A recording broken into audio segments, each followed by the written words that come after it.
invite the Minister of Mines and Mineral Resources of the Government of Sierra Leone, Dr. Mori Mana, to address us now. Dr. Mana, please.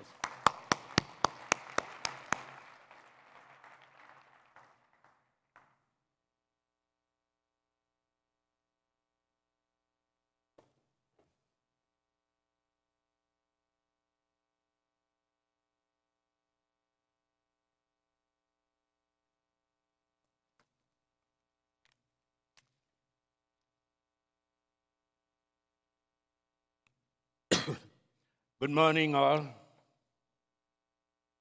If I sound tired, it is because I am tired. It took the best part of 30 hours to get here from Sierra Leone starting Friday. And one of the things that I kept thinking about while I was waiting at various airports to be here was, why don't we have a direct flight from Freetown to America, to the USA? We used to have that in the past. That's not the case anymore. So much has happened to us. And I keep saying to myself, this has to change. A lot has to change. You just saw the video, and Koyadu is not the only Koyadu in Kono district, which is a very diamond-ferrous area. My contact with diamonds goes back to the days when I was born, because I was born in the Kono district, and my father was a miner, a licensed one, and I have benefited from diamonds personally. But that has not been the case for most of my people in Kono, for most Sierra Leoneans. Before I drifted into politics, I say drifted because I was a university don for some 30, 35 years. I was always thinking, this is not right, something has to be done. I have classmates, I have schoolmates who went to school with me. And one of the advantages, if you want to call it that, of the war was that it was an eye-opener to the values that you associate with good education, with skills acquired. One of the places that suffered the greatest damage during our 10-year civil war was the Kono district. And when we moved, or when we were uprooted and posted to various parts of Sierra Leone, and indeed to various parts of West Africa, I lived in the west end of Freetown, close to the National Stadium, which was home for most of the refugees, the internally displaced from Kono district. And I had to care for so many of my friends who were schoolmates, who at some point believed that I had made the wrong choice when I said I was going to university. Because before then, I worked in the MDMC, which was SLST as a security, and I realized that no, this is a dead-end thing. You don't have skills, you are very difficult to market. So I left, I went to university, I became a university teacher, and here I am today, Minister of Mines and Mineral Resources. I am only 2 weeks old in the job. We won our elections in April, and my party, the Sierra Leone People's Party, took over from the outgoing government, the All People's Congress Party. One of the reasons why I was made Minister of Mines, what President Bio said to me was, you know how much your people have suffered. We want you as Minister of Mines to make sure that your people benefit from the diamonds that come from your district. Minister of Mines means, of course, that you're Minister of Mines and the mining industry. We have so many other minerals, iron ore, bauxite, coltan, but I'll focus here on diamonds because that's what this is about. My first contact with Rapaport actually was in 2000, I think. There was a peace diamond workshop held in Kono district, and I worked with a certain Mark Renzi who worked for MSI and USAID at the time, and this was to tell the world that our diamonds mean a lot, not just to us, but to the world. But I'll focus on what they mean to us as Kono people, as Sierra Leoneans, because for all of the diamonds that have come out of my country, it's hard to see how much we have benefited. You saw Koyadu village, no water, no electricity. The school is nothing to write home about. Why should this be happening to us?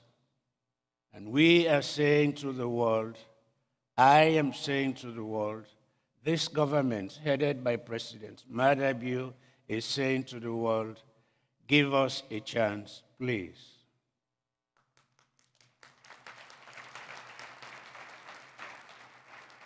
We are saying, help us stand on our own 2 feet. We are tired of handouts from donor countries, benevolent sympathizers. Botswana is what it is today. They have managed their diamonds better than we have. And we are saying, this government is saying, the people of Sierra Leone have said, which is why they voted us in, we want a better life for ourselves. We want a brighter future for our children. We want schools. We want hospitals. We want good roads. And if we get all of this money that we hear comes from diamonds, from our minerals, then I think it is only but fair that we get some return that we can be proud of, that we make our lives, a better place, Sierra Leone, a better place to live. Like I say, I grew up in a diamond mining district of Kono. I know what it means to be poor in the midst of riches. I know what it means to be deprived when there is no reason for that at all. I know what it means to be among the few that can help others. Policies, yes, but these are only declarations of intention as far as I am concerned. What matters is translating those policies into action. And that means you have to have a good heart. It means you have to have a good head. It means you have to have values, human values. It means you have to respect humanity. It means that if the others don't have, but you have, you learn to share. That is what we are asking for. That is what we are trying to promote.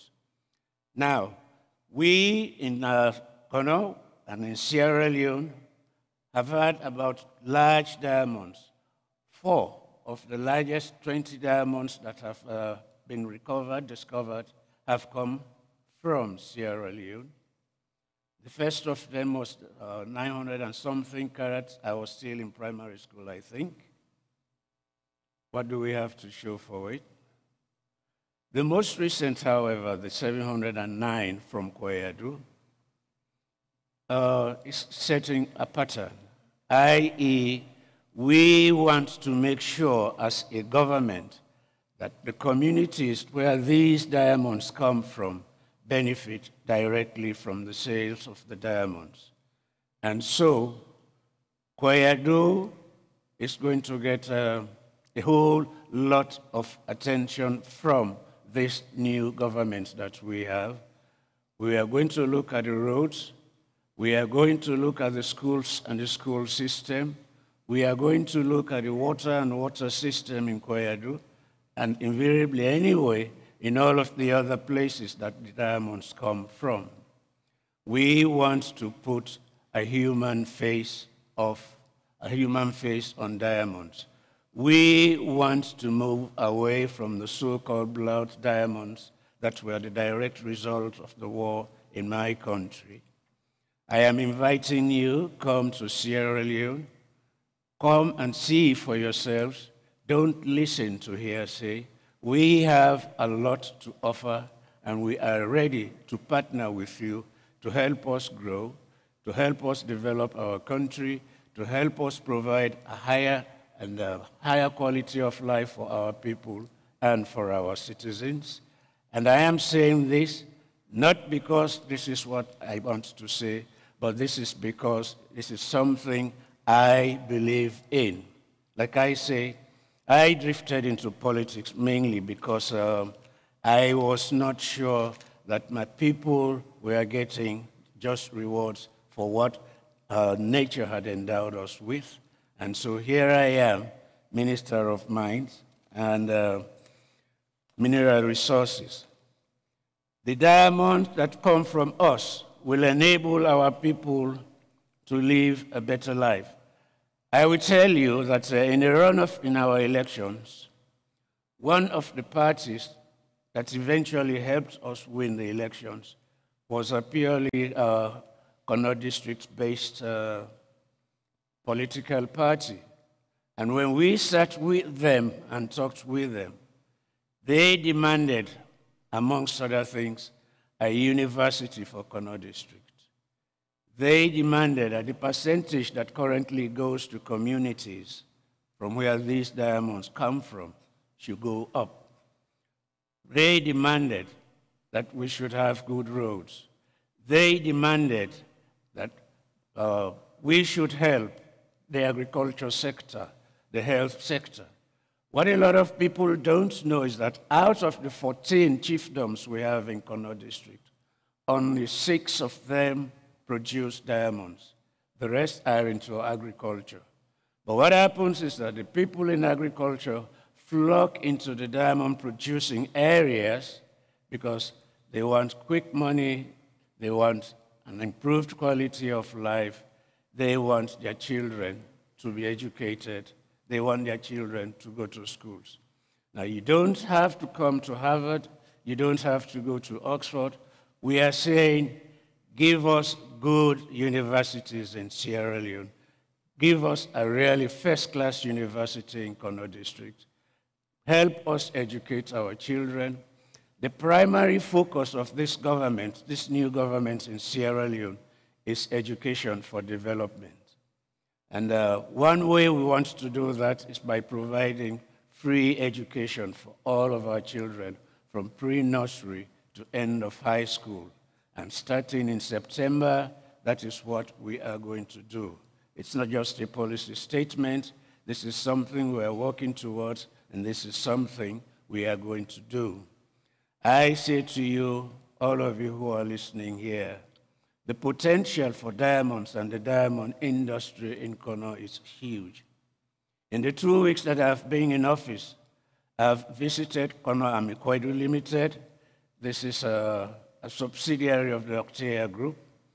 I've visited Searite. I have visited Maya Mining. This is where the Prosperity Diamond came from very recently. And the potential is huge. Geological data suggests that the diamond industry will grow in Connaught and in Sierra Leone generally, because there are diamonds elsewhere in Sierra Leone. Very soon, starting in November, we are going to do a geophysical survey of the entire country so that we know what minerals we have, we know where they are located, and possibly quantities. And already the suggestion is that we do have sufficient enough minerals, diamonds particularly, to last for quite a while. So, we invite you, partner with us, work with us, and let us give a human face to the diamond industry. Let us talk peace when we talk diamonds and not blood. Let us talk development when we talk diamonds and not underdevelopment. Let us all, as human beings first, and as businessmen and women next, let us all work towards giving Sierra Leone a chance to stand on its own. I thank you.